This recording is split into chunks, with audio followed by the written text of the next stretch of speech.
mais uma mensagem sobre essa série temática, Menos Eu, Mais Nós.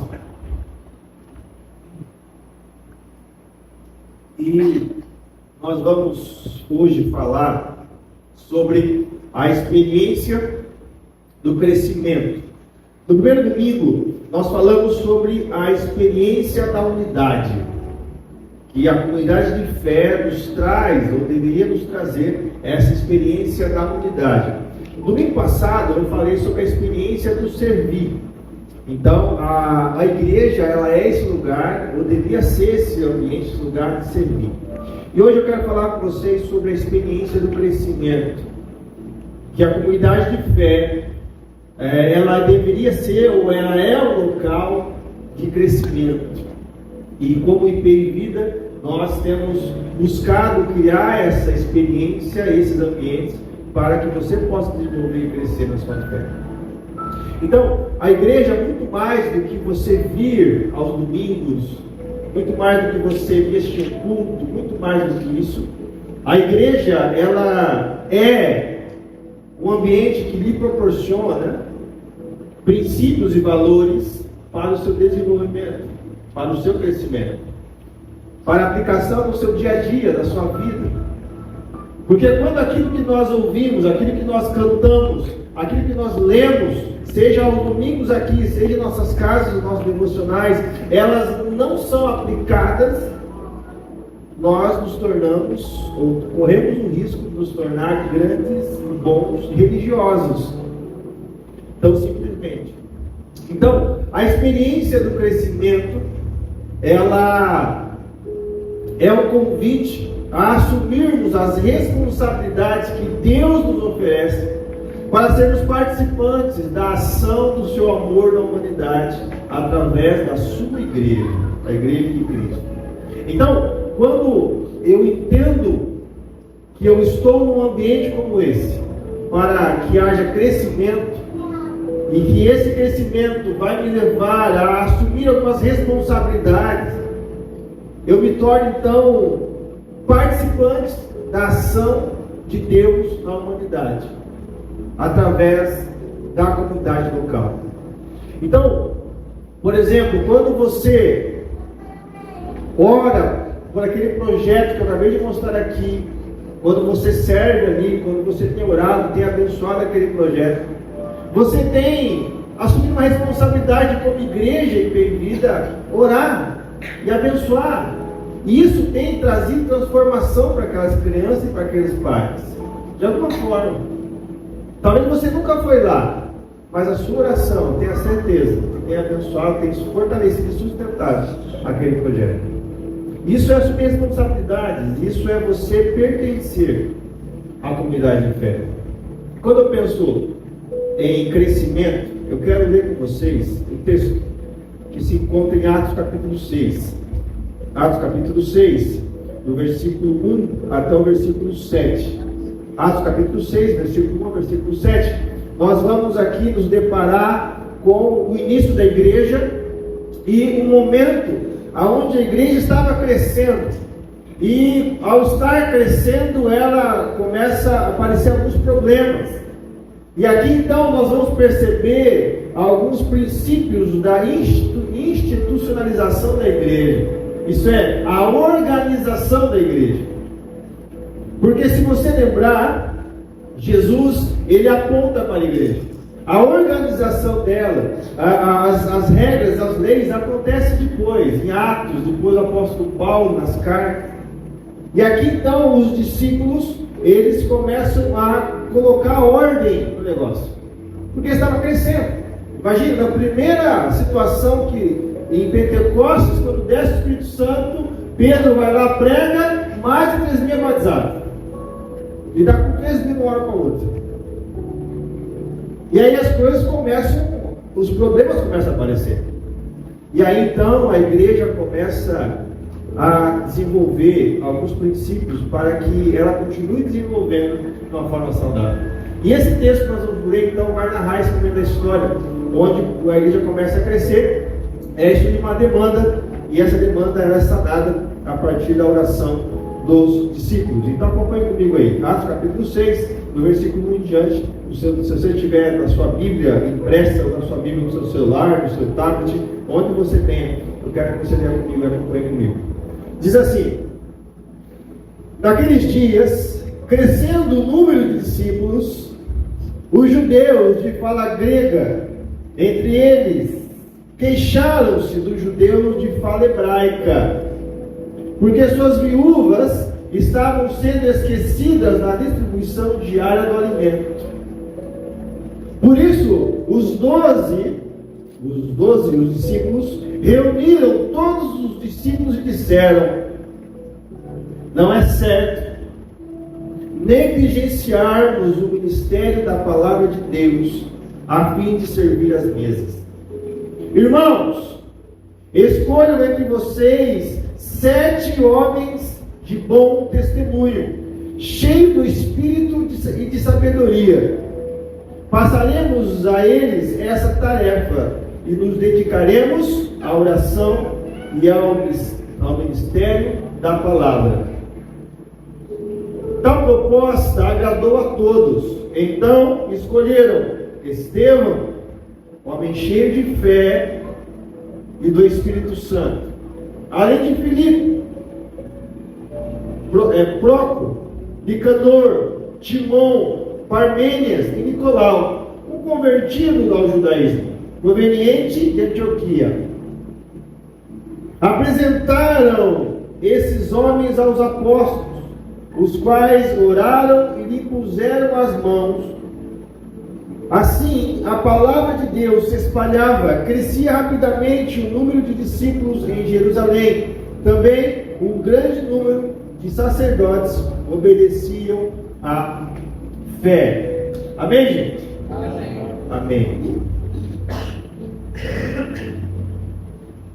Então, nós estamos numa situação onde os convertidos, isto é, aqueles irmãos que participavam daquela comunidade, judeus de fala grega e judeus de fala hebraica, isto é, judeus de fala grega eram judeus que tinham talvez esposas, tinham familiares gregos, e judeus de fala hebraica eram aquelas pessoas, aqueles judeus de tradição, e esses judeus de tradição, naturalmente, eles tinham dentro de si que o povo escolhido era eles, então eles eram mais importantes.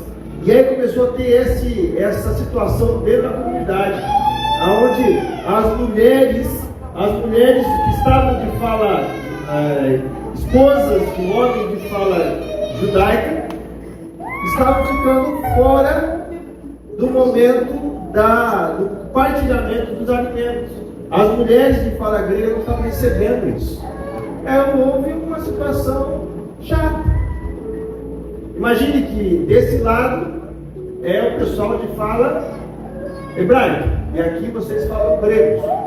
Então vocês recebem 4 pacotes de arroz e vocês recebem metade de um apenas, porque vocês falam grego, não falam hebraico. Então houve essa situação. E aí quando levanta a situação, e você percebe, gente, que o texto diz o seguinte, no primeiro versículo: naqueles dias, crescendo o número de discípulos. Aí ele está experimentando um crescimento, está experimentando um crescimento considerável. E os 12, os líderes ali, os cabeças, chamaram os outros discípulos, sentaram e disseram o seguinte: olha, vamos organizar esse negócio. Precisamos colocar pessoas responsáveis para fazer isso. E nós devemos ficar dedicados à pregação e à oração da palavra. E aí então eles fizeram o quê? Você é bonitinho, você vai, você é mais ou menos, você serve, você fala bonito, você vai. Não, fizeram isso. Eles oraram, buscaram a Deus. E aí então eles escolheram 7 homens de bom testemunho, cheio do espírito de sabedoria. E quando eles falaram desses homens, eles então oraram e puseram as mãos sobre esses homens E esses homens então se tornaram os primeiros diáconos da igreja primitiva. Então, gente, aqui nós estamos vendo um ambiente de pessoas, como aqui, essa comunidade agora, qualquer outra igreja, aonde tem problemas. Aonde os problemas vão aparecer. E sabe por que os problemas aparecem? Porque tem pessoas. Porque tem pessoas. Porque nós, muitas vezes, causamos isso. Isso vai acontecer em qualquer lugar, porém, essas situações não podem impedir, ou não pode ser impeditivo para você e para mim, continuar desenvolvendo e crescendo na experiência com Deus. Eu não vou a cara do Jânio, é flamenguista, vou na cara dele.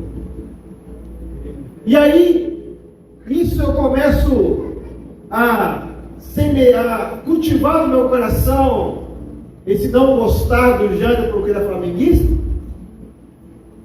E aí eu perco de experimentar transformações a partir de relacionamentos. Por quê? Porque aonde o Jânio estiver na igreja, eu não quero estar lá. Se o Jânio toca aqui na banda, eu não vou tocar, porque eu não gosto dele. Na recepção, então eu não vou para a recepção porque eu não gosto dele. E aí criamos situações, panelinhas dentro da comunidade. Isso me impede de viver o propósito de Deus, o crescimento de Deus. E aqui então eu quero pontuar com vocês então 3 ambientes onde nós podemos viver essa experiência do crescimento. Primeiro, precisamos entender que a igreja, para nós crescermos e desenvolvermos, é importante nós criarmos um ambiente de revisão na nossa caminhada. Revisão. No versículo 1, diz assim, e o versículo 2, na parte A, que naqueles dias, crescendo o número de discípulos, os judeus de fala grega, entre eles queixaram-se dos judeus de fala hebraica, porque suas viúvas estavam sendo esquecidas na distribuição diária de alimentos. Por isso, os 12 se reuniram e todos os discípulos. Então, a partir do problema, houve uma revisão dos discípulos. Eles pararam para analisar o que estava acontecendo. Eles pararam para perceber, olha, há um problema. Precisamos resolver. Precisamos dar atenção a isso.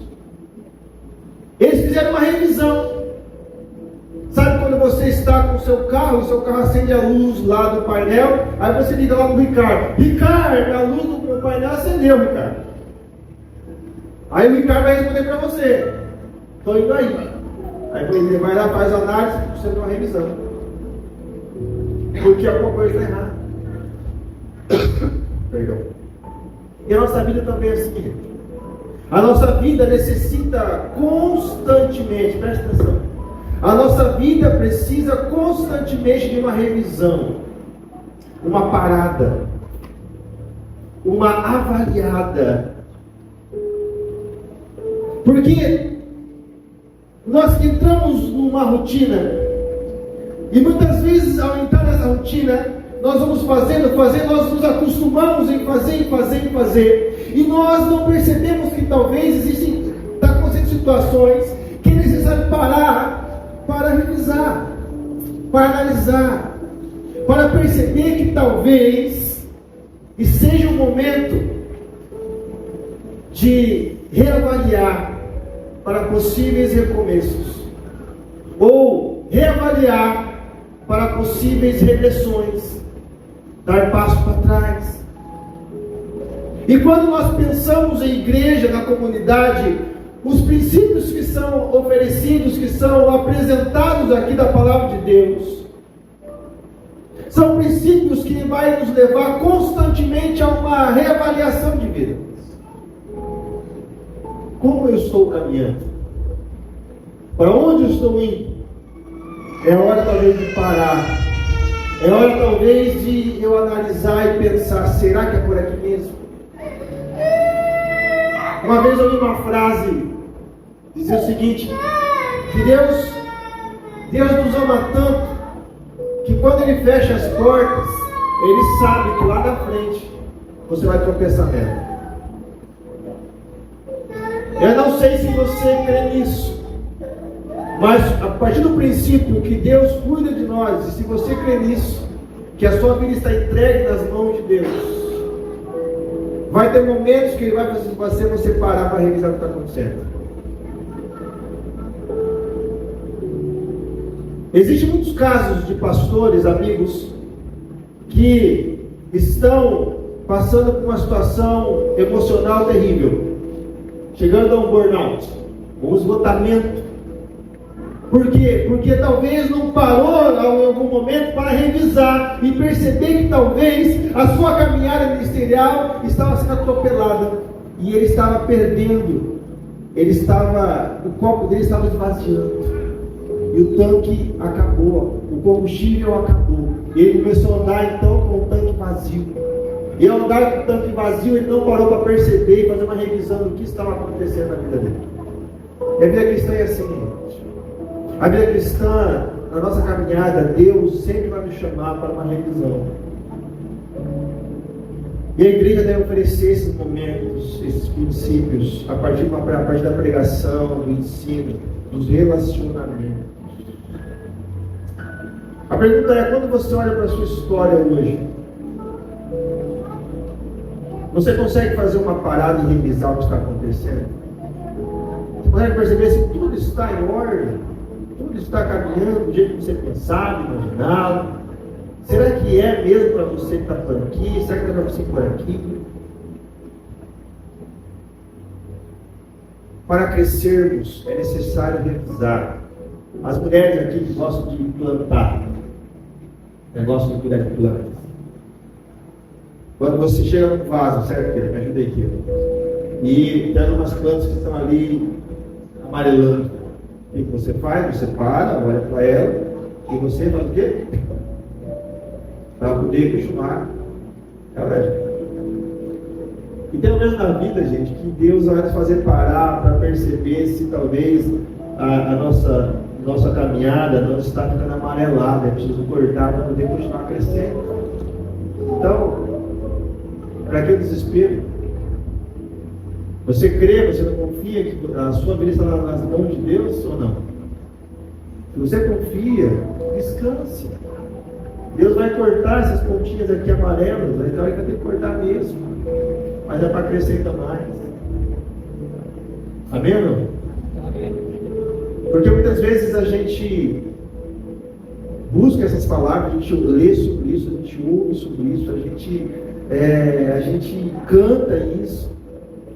Mas na hora que acontece na nossa frente, na nossa vida, a gente desespero bate, a ansiedade destrói, e aí tomamos muitas vezes atitudes impulsivas, e aí colocamos os pés pelas mãos, e você já sabe o final dessa novela.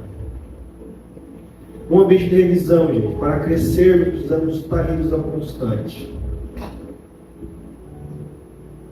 Eu me lembro de um texto quando um paralítico, os amigos levam ele até uma casa, Jesus estava ali ensinando, e esse paralítico entra pelo teto. E ao descer pelo teto, Jesus cura esse homem. Jesus fala para ele: pegue essa maca e vai embora. E algo chama atenção ali, né? Por que ficar com a maca? Aquela maca que significava para ele algo ruim. Mas talvez Jesus pede para que ele leve aquela maca embora, para ele nunca se esquecer de onde ele saiu. E talvez Deus, ele sempre vai nos lembrar: olha, revisa sua vida, calma. Talvez na hora de você dar uns passos para trás, na hora de você recolocar aqui, recolocar ali. Na igreja, constantemente a gente faz isso. Constantemente, eu pego meus planejamentos da igreja, eu revejo e olho e falo: puxa, preciso dar uns passos para trás aqui. É frustrante, gente, é demais. É uma sensação de fragilidade, uma sensação de incapacidade. Mas essa sensação não deve permear teu coração. Mas é que o que deve permear teu coração é: Deus sabe o que Ele está fazendo. Amém? Deus sabe o que Ele está fazendo. É o sentimento de Jó, quando ele perdeu tudo que tinha, a família e tudo mais. Ele disse: Deus deu, Deus tirou. Bendito seja o nome do Senhor. Amém? Amém. Um ambiente de revisão, um ambiente de partilha, um ambiente, quando nós entendemos esse ambiente, essa igreja que desenvolve, é uma igreja que cria ambientes de partilha, é uma igreja que oferece oportunidade. Já falei um pouco sobre isso na primeira mensagem. Lá no verso 2b a 3 diz o seguinte: então não é certo negligenciarmos o ministério da palavra de Deus, a fim de servir as pessoas, as mesas. Irmãos, escolham entre vocês 7 homens de bom testemunho, cheios do espírito de sabedoria. Passaremos a eles essa tarefa e nos dedicaremos à oração e ao ministério da palavra. Nós somos seres humanos com individualidades, tá? Você tem as suas individualidades, eu tenho as minhas individualidades. Na minha casa tem as minha esposa tem a dela, enfim, a gente tem as nossas. Tem, tudo bem. O grande problema é que nós precisamos entender, gente, que nós não sabemos tudo. Essa cultura da autossuficiência, ela tem construído indivíduos, homens e mulheres, doentes emocionalmente falando.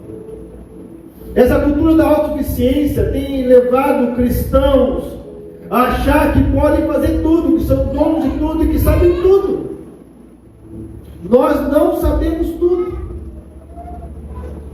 Por isso que constantemente, por isso que o princípio da ação de Deus na humanidade sempre é em conjunto. Nunca é sozinho, gente. Eu já disse isso aqui, pare para analisar. Deus faz os céus e a terra. Quem estava lá? A Trindade. Quando Ele começa o plano da salvação, Deus chama Abraão. E a sua família vai junto. E da sua família então vem Isaac. Depois vem Jacó.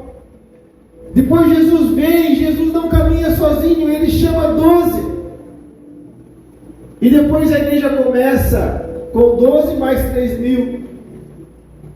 E por que então a caminhada tem que ser com pessoas? Para que possamos aprender com elas. Para que possamos crescer ao lado delas. Uma igreja de relacionamentos. É uma igreja que partilha sonhos. Uma igreja que partilha ambientes. Eu acho isso muito lindo. E quando eu estou aqui pregando, existem ministérios acontecendo, a igreja funcionando. Talvez muitos, quando vocês chegam aqui às 7 horas da noite para o culto, mas tem muita gente que chegou já às 5 horas da tarde, 5h30, já estava aqui organizando tudo para que acontecesse esse momento.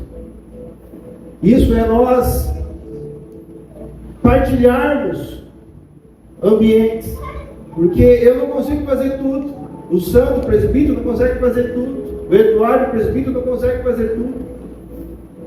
Mas alguns anos atrás era assim, né? A gente fazia tudo, né, querido? Chutava, cabeceava. E amém. Mas Deus nos deu essa oportunidade. Então na igreja existem várias funções. Então isso deveria ser um motivador para nós construirmos um ambiente de partilha, onde são oferecidos espaços de desenvolvimento de dons, possibilitando a oportunidade de servir. Eu lembro da nossa pregação da semana passada. Esses homens, os discípulos, eles entenderam que sozinhos eles não conseguiriam cuidar da cidade, da igreja toda, então precisava de homens para ajudá-los, mais líderes, mais homens para ajudá-los, e aí a igreja desenvolvia, crescia. Então, talvez você está aqui nessa noite ouvindo isso. Eu quero dizer para você que você está numa comunidade de fé, numa igreja que preza pelo serviço, que preza pelo compartilhar. Se você, eu disse semana passada isso aqui, se você tem um dom e você quer servir, vamos conversar, venha fazer parte. Deus não morreu numa cruz, Jesus não morreu numa cruz para que eu e você sentássemos nessas poltronas tão confortáveis, que até dá sono, só para isso. Não foi para isso, gente. Eu não consigo crer que foi para isso. Foi para algo muito maior. Eu queria desafiar você nessa noite, a você, assim como esses homens que foram escolhidos por esses 12, a ser parte deles no crescimento e no desenvolvimento dessa comunidade de fé, desta igreja. Então, o ambiente de partilha, o ambiente de exemplos. No versículo 5 a 6, nós vamos observar essa escolha, que quando propuseram que esses homens fossem esses diáconos, né? E eles escolheram esses homens, então, Estevão, Felipe, Prócoro, Nicanor, Timon, Parmênides, Nicolau. E aí então, o que me chama a atenção aqui, gente, é o exemplo que esses homens tinham diante da comunidade. Percebam que a Bíblia nos traz características desses homens. Eram homens, primeiro que eles queriam, né? Eles falam aqui que eles queriam irmãos cheios de bom testemunho, cheios do Espírito de sabedoria. Então, certamente, para escolher esses homens transmitiam para a comunidade o bom testemunho, transmitiam para a comunidade cheio do Espírito e transmitiam sabedoria para a comunidade. Esses homens eram exemplos. Esses homens, eles chamavam a atenção das pessoas por eles serem homens cheios do Espírito Santo. E assim então, esses homens foram escolhidos para tal obra. Então, o ambiente de exemplos nos faz entender o seguinte, presta atenção. O processo de transformação que eu e você estamos, não sei se você sabe, mas a partir do momento que você entrega a sua vida para Jesus, Fernando, e o Espírito Santo é selado em você, amém ou não? Quando você entende, você vive esse propósito na sua vida, começa o processo de santificação. E esse é um processo de transformação diária, onde aquilo que é da carne, aquilo que é seu, ele vai sendo substituído por aquilo que é do Espírito. O fruto de quem? Do Espírito. Só que essa substituição, ela acontece no dia a dia, no decorrer do tempo. E essa substituição, ela vai nos fazendo crescer. E esse crescimento será constante da vida do discípulo. Então, quanto mais eu desenvolvo, quanto mais eu me permito ser moldado pelo Espírito Santo, eu começo a ser visto. Preste atenção. Isso não é para a sua soberba nem para a minha soberba, mas é um princípio do sal e luz que Jesus ensinou. Quanto mais você se permite ser transformado pelo Espírito, mais você começa a ser visto. Por quê? Porque aquele que xingava não xinga mais. Porque aquele que era ignorante não é mais. Porque aquele que maltratava o seu cônjuge não maltrata mais. Aquele que não dava atenção para os seus filhos, ele mudou. Começa a chamar atenção ele. Não tem jeito. A luz que brilha nos discípulos é uma luz que chama atenção. E quando essa luz chama atenção, nos traz então responsabilidades. Responsabilidades são atribuídas a nós. Lembre-se que quando pensamos em uma comunidade de fé, em uma igreja, você pode chamar a atenção, ou seja, pela sua conduta negativa, ou pela sua conduta positiva, ou então você não chama atenção. Se você vir ou não vir, não faz falta. É complicado. Por quê? Porque sal e luz chama atenção, não tem jeito. Sal e luz chama atenção. Aonde está chama atenção. Não atenção para si, mas atenção para aquele que habita nele. Cristo será visto na sociedade através de nós, através de você. Jesus poderia descer dos céus e se revelar para todo mundo ver. Ele poderia fazer isso, mas ele já fez. E agora, então, é a partir de você que ele se revela. Então, quando as pessoas que trabalham com você olham para você, você chama a atenção delas de que forma? Negativamente ou positivamente? Ou ninguém lembra que você existe? Sal e luz chamam a atenção. E uma igreja de crescimento, um ambiente de crescimento, tem sal e luz. Está vendo? Um ambiente de crescimento tem sal e luz. E a pergunta que eu faço para você nessa noite é: se nós estivéssemos nesse momento da história, aonde os discípulos estariam reunidos, ali fora na salinha, ali conversando, escolhendo homens e mulheres, nós estamos falando aqui no momento do sistema patriarcal, tá, gente?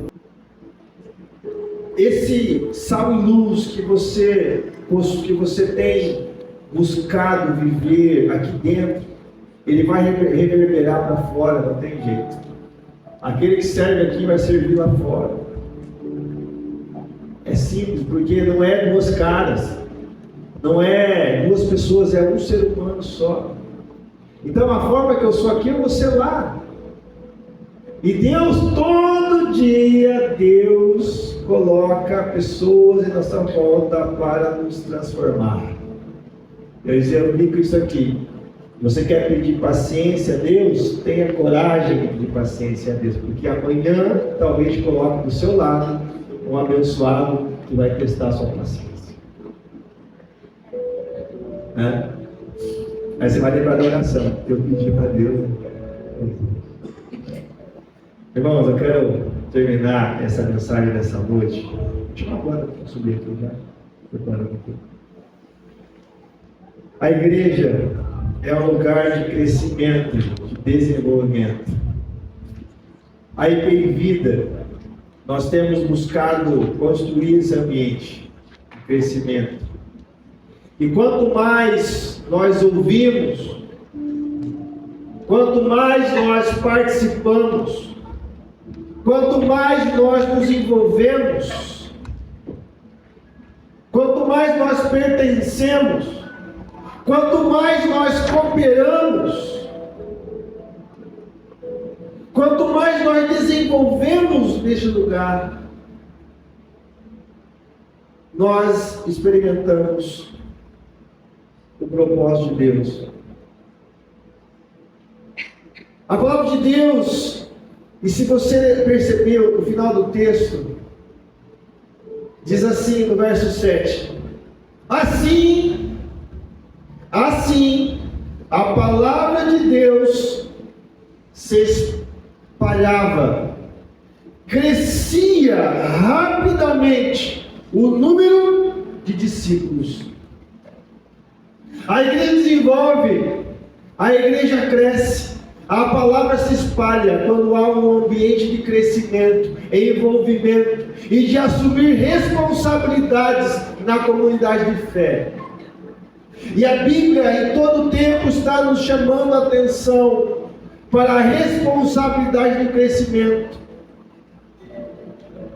Hebreus capítulo 10 diz assim: e consideremos-nos uns aos outros para o que, gente? Incentivar-nos ao amor e às boas obras.